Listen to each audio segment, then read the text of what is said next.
On this edition of ICANN Media TV, trying to imagine the impact of an oil spill on a major river in British Columbia, how a finding of gross negligence in a U.S. courtroom may impact the oil industry, and we'll hear from a prominent environmental group as to how it would like the future to turn out for the oil industry.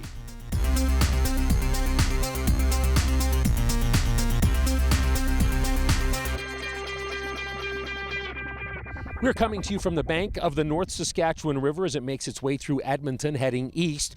Now, if there was an oil spill into this river, it would have a devastating impact on hundreds of thousands of people living in Edmonton and even more downriver.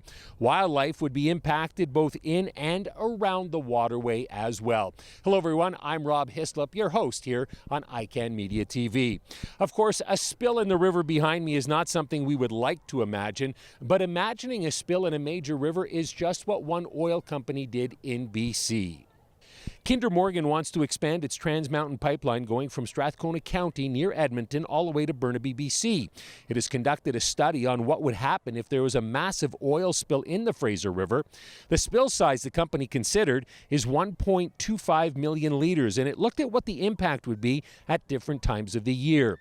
It then estimated the amount of time it would take to restore the waterway to its pre-spill condition. That estimate is anywhere between 1 to 5 years. Project manager Greg Toth said it would take about 15 minutes to recognize a full-bore rupture in the pipeline and then to shut it down. Now imagine, if you will, that oil spills could be cleaned up shortly after they happen. That idea may not be as far-fetched as you think. A European Union-funded project called Kill Spill is trying to accelerate the natural degradation process of microorganisms which attack and then break down oil and water. The bacteria occur naturally when there is a spill and actually end up eating a majority of the pollution. The problem is that right now they don't get to work until about a week after the incident occurs. The Kill Spill project, which is expected to be completed in 2 years, is looking at speeding up the activation process. If it works, oil spills may be cleaned up faster and more easily without the use of chemical dispersants. A recent ruling in a U.S. courtroom could have a major impact on industries like the oil and gas industry, as well as nuclear power. A judge in New Orleans found BP guilty of gross negligence in events leading up to the 2010 Gulf oil spill and explosion that ended up killing 11 people. In his ruling, the judge listed a series of what he described as negligent acts, saying that when added up, they constituted a conscious disregard of known risks. The gross negligence designation could quadruple BP's federal financial penalties, adding as much as $18 billion to the bill. Not surprisingly, BP says it's going to appeal the ruling. BP-type disasters, while not common, are certainly devastating when they do occur. It's incidents like this that end up supporting the concerns that many environmental groups have about the oil industry. Now, Mike Hudima has worked for Greenpeace in Edmonton for the past 6 years. He told us how he thinks things have changed in the oil industry over that time. Well, I think the way that I've seen things change is just the story around what we're doing here in Alberta really has become a global conversation. I think when I first started, when you mentioned the word tar sands or oil sands, to most people, I don't think that they know what you're talking about, even here in the province. And since then, now people throughout Alberta and throughout Canada are aware of some of the impacts that the tar sands or oil sands are having, and then globally as well. And so we're really seeing this being an international issue that really does have international eyes on it. So are you looking for people to become more informed so that they can help transform or change the industry? Because if I go to your website, it seems like you want to shut the industry down as opposed to seeing it improve. Well, I think when we look at tar sands extraction and just the cost of that, so the environmental cost of it, whether we're looking at greenhouse gas emissions, whether we're looking at air or water impacts, land disturbance, or on the human side of it, health impacts, First Nation rights impacts.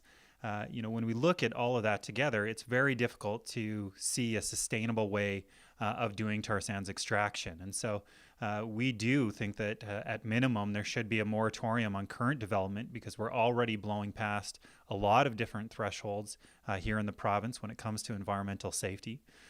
And then we should have that bigger conversation about what do we do with existing projects.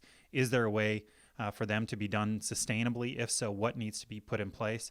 And if not, how do we transition to a different type of energy economy? And that's a transition that we need to make one way or the other. What about the fact that the oil sands, I mean, it provides billions of dollars for government, which of course helps fund many of the programs. Depending on the figures you look at it, and I checked a bunch, it either employs around 500,000 to 600,000 across Canada, directly or indirectly. I mean, this is a huge industry, a huge economic driver for the country. How can you expect it to slow down, to stop, anything along those lines? Well, I think that, yes, there are a lot of people employed by this industry. A lot of the economy is based off of it. Although I think a much smaller portion than what most Canadians probably think today. But the reality is that we need to start transitioning. We're in the midst of a global climate crisis, and we need to start addressing it. And so having an economy that exists without, outside of those parameters is just not possible anymore. And so we have to start transitioning. And luckily, when we look at moving to a renewable energy economy, we're actually looking at moving to an economy that has tremendous job growth potential. Germany employs over 250,000 people in their solar energy sector alone. So there is a tremendous amount of jobs that could be generated from that type of economy. In addition, it's much more resilient. So it's not based on the price of oil. It's much more diverse. And so it's a much more stable economy when we start moving in that direction. And so we have to move there. We're not saying to shut down the tar sands or oil sands overnight. We realize that we need a transition to try to make that as smooth as possible, but we need to start that transition today. I think a lot of people probably assume that the petroleum industry provides gas for your house, for your car, and such, but it is also responsible for thousands of manufactured products as well. How do you reconcile that then with your plan? Well, we're not talking about shutting down the entire oil industry. And so I think we need to really make a differentiation between conventional oil sources and unconventional or extreme sources of energy. And so our campaign is talking about the tar sands or oil sands because this is a different type of energy extraction that has a much larger environmental impact, a much larger human rights impact than conventional sources do. And so that's why we're focused on this type of energy development, because of its increased greenhouse gas emissions, because of the land impact that it's having, because of the treaty rights impact that it's having. And we really can't go further down into a high carbon economy when we're in the midst of a global climate crisis that we need to address. And addressing it means that we need to start leaving resources in the ground. The UN estimates 2/3 of the world's remaining oil sources need to remain in the ground in order for us to stabilize the climate. That means that we have to start making some hard choices here in Alberta. And the sooner that we start making that transition, the better off our economy is going to be, the better off our jobs are going to be, and the better off our environment's going to be. Well, here is a connection to the oil industry that you don't hear very often, if ever at all.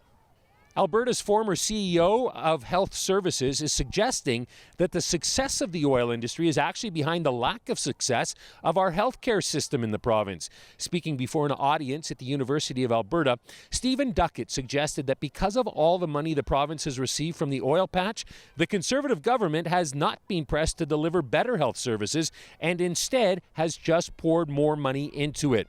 It's a culture Duckett claims has led to a situation where decisions are based on relationships between political power brokers rather than sound policy. Duckett went on to tell the crowd that Alberta has one of the most expensive healthcare systems in Canada while producing well below average results. You might remember that Duckett had his contract with Health Services terminated by the PC government. While the oil industry obviously provides Alberta and Canada a lot of money, that's on a large scale. On a smaller scale, many oil companies help out their communities as well. And that was certainly the case this past weekend when Catchcan, a company that has been making rig safety and zero spill equipment for 20 years, held its second annual Rig Cruise Car, Bike and Truck Show. Well over 200 vehicles were on display for the crowd. Here's a brief look at what you missed.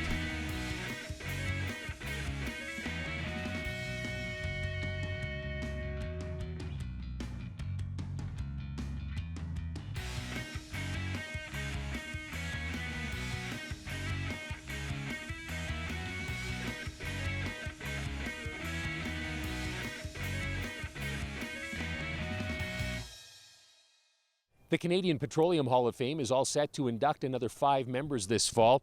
They are Robert Brown Sr., Keith MacPhail, Alan Nelson, Alexander Polinichuk, and Robert Peters. A formal ceremony is being held in November. Now, you can learn more about all these stories we've told you about in this edition of ICANN Media TV on our website, icannmedia.tv. We've got a lot more information there as well. That's our show for today. Hope you enjoyed it. I'm your host, Rob Hislow.